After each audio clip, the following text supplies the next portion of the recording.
విద్యార్థుల సమస్యలు పరిష్కరించడంలో రాష్ట్ర ప్రభుత్వం తీరుపై నిరసనగా రేపు బీసీ జేఏసీ ఆధ్వర్యంలో బంద్ కు పిలుపునిస్తున్నట్లుగా బీసీ నేతలు తెలిపారు. ప్రెస్ క్లబ్ లో సంఘ నాయకులు మీడియాతో మాట్లాడారు. ఫీజు రియంబర్స్మెంట్ పాత పద్ధతిలోనే చెల్లించాలన్నారు.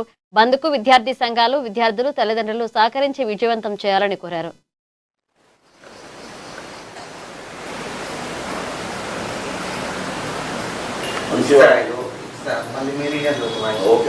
తెలంగాణ రాష్ట్ర బీసీ జేఏసీ పిలుపు మేరకు రేపు అనగా గురువారం రోజున మన జిల్లాలోని ఇంటర్, డిగ్రీ, పీజీ మరియు డిప్లొమా కాలేజీలకు యువజన సంఘాల తరఫున బంద్కు పిలిపిస్తున్నాము.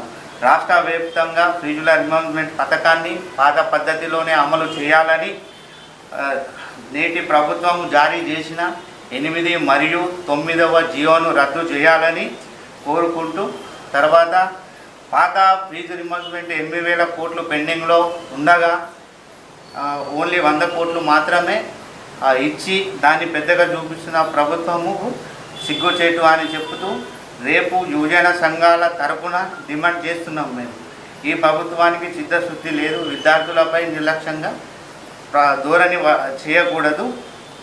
ఈ బంద్ పిలుపుకు జిల్లాలోని కాలేజీలు, కాలేజీ యజమానులు అందరూ సహకరించాలని యువజన సంఘాల తరఫున గురువారం రోజున 2/7/2026 నాడు కాలేజీలకు బంద్ పిలుపు ప్రకటిస్తున్నాము.